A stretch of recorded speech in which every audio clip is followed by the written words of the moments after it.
Hello hi friends, ನೀವು ನೋಡ್ತಾ ಇದ್ದೀರಾ ಪುಟ್ಟಮ್ಮನೆ ಅಡುಗೆ.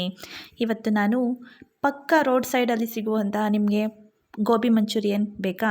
ಹಾಗಾದರೆ ಈ ರೀತಿ ಮಾಡಿ. ಯಾವ ರೀತಿ ಮಾಡೋದು ಅನ್ನೋದನ್ನ ನಾನು ಈ ವಿಡಿಯೋದಲ್ಲಿ ತಿಳಿಸ್ತಾ ಹೋಗ್ತೀನಿ. ಬನ್ನಿ ಫ್ರೆಂಡ್ಸ್. ನಾನು ಇಲ್ಲಿ ಎಲೆಕೋಸನ್ನ ಈ ರೀತಿ ತುರಿದು ಇಟ್ಕೊಂಡಿದ್ದೀನಿ. ನೀವು ಸಣ್ಣದಾಗೂ ಕೂಡ ಹಚ್ಕೋಬೋದು. ತುರಿದು ಇಟ್ಕೊಂಡ್ರೆ ಇನ್ನೂ ಚೆನ್ನಾಗಿರುತ್ತೆ. ನಾನು ಇಲ್ಲಿ ಮೈದಾ ಹಿಟ್ಟು ಮತ್ತು ಕಾರ್ನ್ಫ್ಲೋರ್ನ ಮೂರು ಸ್ಪೂನು ಹಾಕೋತಾ ಇದ್ದೀನಿ. ನಮಗೆ ಬೇಕು ಅಂದರೆ ನೆಕ್ಸ್ಟು ಕೂಡ ಕಲಿಸ್ಕೊಬೇಕಾದ್ರೆ ಹಾಕ್ಕೊಬೋದು. 1 ಸ್ಪೂನಷ್ಟು ಶುಂಠಿ ಬೆಳ್ಳುಳ್ಳಿ ಪೇಸ್ಟು, ಒಂದು ಅರ್ಧ ಸ್ಪೂನಷ್ಟು ಗರಂ ಮಸಾಲ, 1 ಸ್ಪೂನಷ್ಟು ಅಚ್ಚ ಖಾರದ ಪುಡಿ ಮತ್ತು ಉಪ್ಪು, ರುಚಿಗೆ ತಕ್ಕಷ್ಟು ಉಪ್ಪನ್ನು ಸೇರಿಸ್ಕೊಂಡು ನೀರು ಹಾಕ್ದೇ ಇದನ್ನು ಕಲಿಸ್ಬೇಕು. ಏಕೆಂದರೆ ಇದು ನೀರು ಬಿಟ್ಕೊಳ್ಳುತ್ತೆ ಕೋಸು. ಹಾಗಾಗಿ ನೀರನ್ನು ಯಾವುದೇ ರೀತಿ ಸೇರಿಸ್ಕೊಳ್ಳೋಕ್ಕೆ ಹೋಗಬೇಡಿ. ನೀರು ಹಾಕ್ದೇ ಈ ರೀತಿ ಚೆನ್ನಾಗೆ ಕಲಿಸ್ಕೊಳ್ಳಿ. ಅದೇ ನೀರು ಬಿಡುತ್ತೆ. ಈಗ ನನಗೆ ಸ್ವಲ್ಪ ಕಾರ್ನ್ಫ್ಲೋರ್ ಬೇಕು ಅಂತ ಅನ್ನಿಸ್ತು. ಅದಕ್ಕೆ 1-2 ಸ್ಪೂನಷ್ಟು ಕಾರ್ನ್ಫ್ಲೋರ್ನ ಹಾಕೋತಾ ಇದ್ದೀನಿ.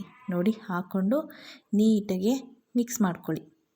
ಈ ರೀತಿ ಎಲ್ಲ ಕೂಡ ಚೆನ್ನಾಗಿ ಮಿಕ್ಸ್ ಆಗಿರಬೇಕು. ಇಷ್ಟ ಆದರೆ ಸಾಕಾಗುತ್ತೆ. ನೋಡಿ, ಈಗ ನಮಗೆ ಗೋಬಿ ಮಾಡೋದಕ್ಕೆ ರೆಡಿ ಆಯಿತು.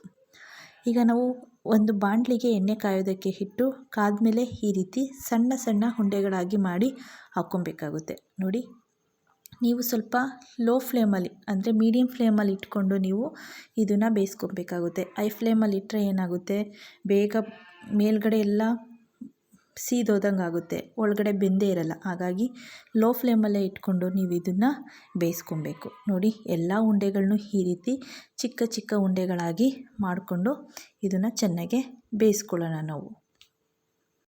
ನಾವು ಹೊರಗಡೆ ಗೋಬಿ ತೊಗೊಂಡು ತಿನ್ನೋದಕ್ಕಿಂತ ಈ ರೀತಿ ಮನೆಯಲ್ಲೇ ಮಾಡಿದ್ರೆ ಮಕ್ಕಳು ಕೂಡ ಇಷ್ಟಪಡ್ತಾರೆ. ಆರೋಗ್ಯಕ್ಕೂ ಕೂಡ ಒಳ್ಳೆಯದು. ಹೇಗೆ ಅಂತೀರಾ? ಹೊರಗಡೆ ನೀವು ಗೋಬಿನ ಕೊಡಿಸೋದ್ರಿಂದ ಎಣ್ಣೆ ಯಾವ್ಯಾವ್ದು ಯೂಸ್ ಮಾಡಿರ್ತಾರೋ ನಮಗೆ ಗೊತ್ತಿರಲ್ಲ. ಆದರೆ ಮನೆಯಲ್ಲೇ ಸ್ವಲ್ಪ ಮಾಡಿ ಅಪರೂಪಕ್ಕಾದರೂ ಕೊಟ್ಟರೆ ಮಕ್ಕಳು ಖುಷಿಯಾಗಿ ತಿಂತಾರೆ. ಮತ್ತು ನಮ್ಮನೆಯವರು ಕೂಡ ತುಂಬ ಇಷ್ಟಪಟ್ಟು ತಿಂತಾರೆ ಅಲ್ವಾ? ನೋಡಿ, ಈ ರೀತಿ ಸಣ್ಣ ಸಣ್ಣ ಉಂಡೆಗಳಾಗಿ ಮಾಡಿಕೊಂಡು ಇದನ್ನು ಸ್ವಲ್ಪ ನಾವು ಮೀಡಿಯಮ್ ಫ್ಲೇಮಲ್ಲೇ ಇಟ್ಕೊಂಡು ಬೇಯಿಸ್ಕೊಳ್ಳೋಣ. ನೋಡಿ, ಸ್ವಲ್ಪ ಬೆಂದಮೇಲೆ ಇದನ್ನು ಈ ರೀತಿ ಮಾಡಬೇಕಾಗುತ್ತೆ. ಎರಡೂ ಕಡೆ ನಾವು ಸಮ ಪ್ರಮಾಣದಲ್ಲಿ ಬೇಯಿಸ್ಕೊಬೇಕಾಗುತ್ತೆ. ತುಂಬ ಚೆನ್ನಾಗಿರುತ್ತೆ, ಟೇಸ್ಟಿಯಾಗಿರುತ್ತೆ. ನಿಮಗೆ ಹೊರಗಡೆ ಸಿಗುವಂತಹ ಗೋಬಿ ರೀತಿಯೇ ಇರುತ್ತೆ. ಅದನ್ನು ಈ ರೀತಿ ಮಾಡ್ಕೊಬೇಕಾಗುತ್ತೆ. ನೋಡಿ, ಈ ರೀತಿ ಚೆನ್ನಾಗೆ ಬೇಯಿಸ್ಕೊಳ್ಳಿ ಎಣ್ಣೆನಲ್ಲೇ. ನೋಡಿ, ಕಲ್ಲರು ಕೂಡ ಚೇಂಜ್ ಆಗಿದೆ. ಇಷ್ಟಾದರೆ ಸಾಕಾಗುತ್ತೆ. ಈಗ ನಾವು ಅದನ್ನು ಒಂದು ಬೌಲ್ಗೆ ಎತ್ತಿಟ್ಕೊಳ್ಳೋಣ. ನೋಡಿ, ಇಷ್ಟಾದರೆ ಸಾಕು. ಜಾಸ್ತಿ ಬೇಯಿಸೋಕ್ಕೂ ಹೋಗಬೇಡಿ, ಜಾಸ್ತಿ ಮೆತ್ತಗೂ ಕೂಡ ಮಾಡೋಕ್ಕೆ ಹೋಗಬೇಡಿ. ಇಷ್ಟಾದರೆ ನಮಗೆ ಸಾಕಾಗುತ್ತೆ. ಇದನ್ನು ಒಂದು ಬೌಲ್ಗೆ ಎತ್ತಿಟ್ಕೊಳ್ಳೋಣ ನಾವು. ನೋಡಿ, ಎಲ್ಲನೂ ಕೂಡ ನಾವು ಈ ರೀತಿ ಒಂದು ಬೌಲ್ಗೆ ತಗೊಳ್ಳೋಣ. ಎಣ್ಣೆನೆಲ್ಲ ನೀಟಾಗಿ ಸೋರಿಸ್ಕೋಬೇಕು. ಇನ್ನು ಮಿಕ್ಕಿದ್ದು ಕೂಡ ಇದೇ ರೀತಿ ಸಣ್ಣ ಸಣ್ಣ ಉಂಡೆಗಳಾಗಿ ಮಾಡಿ ನಾವು ಎಣ್ಣೆಗೆ ಹಾಕ್ಕೊಬೇಕಾಗುತ್ತೆ. ಎಲ್ಲನೂ ಕೂಡ ಇದೇ ರೀತಿ ಬೇಯಿಸ್ಕೊಂಡು ನಾವು ಒಂದು ಬೌಲ್ಗೆ ಎತ್ತಿಟ್ಕೊಂಡ್ರೆ ನಮಗೆ ಗೋಬಿ ಮಾಡೋದಕ್ಕೆ ಗೋಬಿ ರೆಡಿಯಾಗಿರುತ್ತೆ. ನೋಡಿ, ಎಲ್ಲನೂ ಕೂಡ ಈ ರೀತಿಯೇ ಬೇಯಿಸ್ಕೊಂಡು ಇಟ್ಕೊಳ್ಳೋಣ. ಈಗ ನಾವು ಒಂದು ಬಾಣಲಿನ ಇಟ್ಟು ಅದಕ್ಕೆ 1 ಸ್ಪೂನ್ ಎಣ್ಣೆನ ಹಾಕಿ ಅದಕ್ಕೆ ಸ್ವಲ್ಪ ಶುಂಠಿ ಬೆಳ್ಳುಳ್ಳಿ ಪೇಸ್ಟು ಮತ್ತು ಹಸಿಮೆಣ್ಸಿನ್ಕಾಯಿ, 1 ಸ್ಪೂನ್ ಶುಂಠಿ ಬೆಳ್ಳುಳ್ಳಿ ಪೇಸ್ಟು, 1-2 ಹಸಿಮೆಣ್ಸಿನ್ಕಾಯಿನ ಹಾಕಿ ಈ ರೀತಿ ಚೆನ್ನಾಗೆ ಬಾಡಿಸ್ಕೊಳ್ಳೋಣ, ಹಸಿ ಸ್ಮೆಲ್ಲೆಲ್ಲ ಹೋಗೋವರೆಗೆ. ಈಗ ನಾವು 1-2 ಈರುಳ್ಳಿನ ಈ ರೀತಿ ಸಣ್ಣಕ್ಕೆ ಉದ್ದಕ್ಕೆ ಹಚ್ಕೊಂಡಿರಬೇಕು. ಇದನ್ನು ಕೂಡ ಹಾಕ್ಕೊಳ್ಳೋಣ ಎಣ್ಣೆಗೆ. ಸ್ವಲ್ಪ ಕ್ಯಾಪ್ಸಿಕಮ್, ಇದನ್ನೆಲ್ಲ ಎಣ್ಣೆನಲ್ಲೇ ಚೆನ್ನಾಗೆ ಬಾಡಿಸ್ಕೊಳ್ಳಿ. ನೋಡಿ, ಅದು ಹಸಿ ಸ್ಮೆಲ್ಲೆಲ್ಲ ಹೋಗಬೇಕು. ಸ್ವಲ್ಪ ಅದು ಸಾಫ್ಟ್ ಆಗಬೇಕು. ಅಲ್ಲಿವರೆಗೂ ನಾವು ಎಣ್ಣೆನಲ್ಲೇ ಈ ರೀತಿಯೇ ಬಾಡಿಸ್ಕೋಬೇಕಾಗುತ್ತೆ.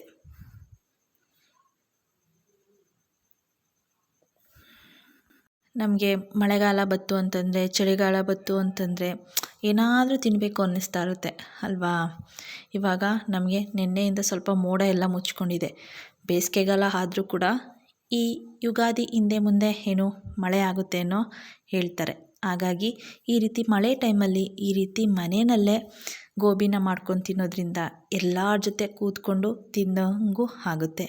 ಎಲ್ಲರ ಜೊತೆ ಟೈಮ್ ಸ್ಪೆಂಡ್ ಮಾಡ್ದಂಗೂ ಇರುತ್ತೆ ಅಲ್ವಾ. ಹಾಗಾಗಿ ನಾವು ಮನೆಯಲ್ಲೇ ಎಲ್ಲ ತಿಂಡಿಗಳನ್ನ ಮಾಡೋಕ್ಕೆ ಪ್ರಯತ್ನ ಪಡೋಣ. ನಮ್ಮದು ಒಂದು ಚಿಕ್ಕ ಪ್ರಯತ್ನ ಅಲ್ವಾ. ನಮಗೂ ಕೂಡ ನೀವು ಸಪೋರ್ಟ್ ಮಾಡಿ ಅಂತ ಕೇಳ್ಕೊತೀನಿ. ಈಗ 1 ಸ್ಪೂನ್ ಆಗೋಷ್ಟು ಅಚ್ಚ ಖಾರದ ಪುಡಿನ ಹಾಕ್ಕೊಳ್ಳೋಣ. ನಿಮಗೆ ಖಾರ ನೋಡಿಕೊಂಡು ಕೂಡ ಹಾಕ್ಕೋಬೋದು. ಜಾಸ್ತಿ ಖಾರ ಇಷ್ಟಪಡೋರು ಜಾಸ್ತಿ ಹಾಕ್ಕೊಳ್ಳಿ. ಇಲ್ಲಿ 1 ಸ್ಪೂನ್ ಆಗೋಷ್ಟು ಟೊಮೊಟೊ ಕೆಚಪ್ ಅಂದರೆ ಟೊಮೊಟೊ ಸಾಸನ್ನ ಹಾಕ್ತಾಯಿದ್ದೀನಿ.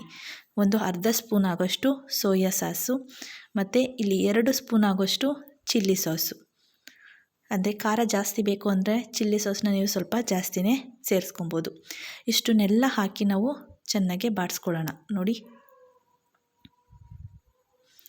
ಮತ್ತು ರುಚಿಗೆ ತಕ್ಕಷ್ಟು ಉಪ್ಪನ್ನು ಕೂಡ ಹಾಕಿದ್ದೀನಿ. ಮಧ್ಯ ಮಾತಾಡಬೇಕಾದ್ರೆ ಅದನ್ನು ಸೇರಿಸಿಲ್ಲ. ಈಗ ನಾವು ಏನು ಮಾಡಬೇಕು, 2 ಸ್ಪೂನ್ ಆಗೋಷ್ಟು ಕಾರ್ನ್ಫ್ಲೋರ್ನ ತಗೊಂಡು ಈ ರೀತಿ ತಣ್ಣೀರಲ್ಲೇ ಮಿಕ್ಸ್ ಮಾಡ್ಕೊಳ್ಳಿ. ಬಿಸಿ ನೀರು ಅಂತೇನಿಲ್ಲ, ತಣ್ಣೀರಲ್ಲೇ ಈ ರೀತಿ ಮಿಕ್ಸ್ ಮಾಡಿಕೊಂಡು ಅದನ್ನು ಕೂಡ ಸೇರಿಸ್ಕೊಳ್ಳೋಣ. ಏಕೆಂದರೆ ಸ್ವಲ್ಪ ತಿಕ್ನೆಸ್ ಬರುತ್ತೆ, ಗೋಬಿ ಟೇಸ್ಟು ಕೂಡ ಚೆನ್ನಾಗಿರುತ್ತೆ. ಈ ರೀತಿ ಸ್ವಲ್ಪ ಚೆನ್ನಾಗೆ ಮಿಕ್ಸ್ ಮಾಡ್ಕೊಳ್ಳೋಣ. ಅದು ಸ್ವಲ್ಪ ಎಲ್ಲ ರಸ ಎಲ್ಲ ಚೆನ್ನಾಗಿ ಹೀರ್ಕೊಬೇಕು. ನೋಡಿ, ಕುದೀತಾ ಇದೆ. ಈ ರೀತಿ ಚೆನ್ನಾಗೆ ಕುದಿಬೇಕು. ತುಂಬ ಟೇಸ್ಟಾಗಿರುತ್ತೆ ಫ್ರೆಂಡ್ಸ್. ಮನೆಯಲ್ಲಿ ಒಂದ್ಸಲ ಟ್ರೈ ಮಾಡಿ ನೋಡಬೇಕು. ನೀವು ಟ್ರೈ ಮಾಡಿ ನೋಡಿ ಹೇಗಾಗಿತ್ತು ಅಂತ ನನಗೆ ಕಾಮೆಂಟ್ ಸೆಕ್ಷನಲ್ಲಿ ಕಾಮೆಂಟ್ ಮಾಡಿ ತಿಳಿಸಿ. ಈಗ ನಾವು ಮಾಡಿ ಇಟ್ಕೊಂಡಿದ್ದಂತಹ ಗೋಬಿನ ಹಾಕ್ಕೊಳ್ಳೋಣ. ನಾನಿಲ್ಲಿ 1 ಬೌಲು ಗೋಬಿನ ಹಾಕ್ಕೊಂಡು ಮಿಕ್ಸ್ ಮಾಡಿಕೊಂಡೆ, ಮತ್ತು ಇನ್ನೂ 1 ಬೌಲ್ನ ಗೋಬಿನ ಹಾಕ್ಕೊಂಡು ಮತ್ತೆ ಮಿಕ್ಸ್ ಮಾಡ್ಕೊತೀನಿ. ನೋಡಿ, ಎಲ್ಲ ಗೋಬಿನೂ ಹಾಕ್ಕೊಂಡು ನಾವು ಚೆನ್ನಾಗಿ ಈ ರೀತಿ ಮಿಕ್ಸ್ ಮಾಡ್ಕೊಳ್ಳೋಣ. ಇದನ್ನು ನಾವು ಸ್ವಲ್ಪ ಲೋ ಫ್ಲೇಮಲ್ಲೇ ಇಟ್ಟು ಒಂದು 5 ನಿಮಿಷ ಇದೇ ರೀತಿ ಬಾಡಿಸ್ಕೋಬೇಕಾಗುತ್ತೆ.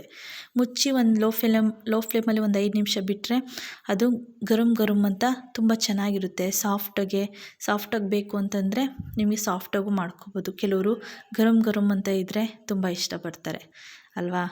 ಸ್ವಲ್ಪ ಕಡಿಮೆ ಉರಿನಲ್ಲೇ ಒಂದು 5 ನಿಮಿಷ ಇದೇ ರೀತಿ ಬೇಯಿಸ್ಕೊಂಡ್ರೆ ನಮಗೆ ಸ್ಪೈಸಿ ಆದಂತಹ ಬಿಸಿ ಆದಂತಹ ಗೋಬಿ ಮಂಚೂರಿಯನ್ ಮನೆಯಲ್ಲೇ ಸಿದ್ಧ ಆಗುತ್ತೆ. ಎಲ್ಲರೂ ಕೂಡ ಕೂತ್ಕೊಂಡು ತಿನ್ಬೋದು ಅಲ್ವಾ. ನಿಮಗೂ ಕೂಡ ಈ ರೆಸಿಪಿ ಇಷ್ಟ ಆಗಿದೆ ಅನ್ಕೋತೀನಿ. ಇಷ್ಟ ಆಗಿದೆ ಫ್ರೆಂಡ್ಸ್, ಒಂದು ಲೈಕ್ ಮಾಡಿ, ನಿಮ್ಮ ಫ್ರೆಂಡ್ಸ್ಗೂ ಫ್ಯಾಮಿಲಿ ಮೆಂಬರ್ಸ್ಗೂ ಶೇರ್ ಮಾಡಿ. ನನ್ನ ಚಾನಲ್ನ ನೀವು ಇನ್ನೂ ಸಬ್ಸ್ಕ್ರೈಬ್ ಮಾಡ್ಕೋದೇನೆ ನೋಡ್ತಾ ಇದ್ದರೆ ಪ್ಲೀಸ್ ಫ್ರೆಂಡ್ಸ್ ನನ್ನ ಚಾನಲ್ನ ಸಬ್ಸ್ಕ್ರೈಬ್ ಮಾಡ್ಕೊಳ್ಳಿ. ಪಕ್ಕದಲ್ಲಿ ಕಾಣೋ ಬೆಲ್ ಬಟನ್ನ ಓಕೆ ಮಾಡಿ ಫ್ರೆಂಡ್ಸ್. ಏಕೆಂದರೆ ನಾನು ಯಾವುದೇ ವಿಡಿಯೋ ಹಾಕಿದ್ರೂ ನಿಮಗೆ ಮೊದಲು ನೋಟಿಫಿಕೇಷನ್ ಬರುತ್ತೆ. ಹಾಗಾಗಿ ನನ್ನ ಚಾನಲ್ನಲ್ಲಿ ವ್ಲಾಗ್ಗಳು ಕೂಡ ಬರ್ತಾ ಇರುತ್ತೆ, ಅಡುಗೆ ರೆಸಿಪಿ ಕೂಡ ಬರ್ತಾ ಇರುತ್ತೆ. ಅದು ಅಲ್ಲದೆ ಈಗ ಚಿಕ್ಕ ಮಕ್ಕಳ ನಾಟಕಗಳು ಕೂಡ ಬರ್ತಾ ಇರುತ್ತೆ. ನೀವು ನೋಡಿ ನಮ್ಮನ್ನ ಸಪೋರ್ಟ್ ಮಾಡಬೇಕು ಅಂತ ಕೇಳ್ಕೊತೀನಿ. Thank you all friends.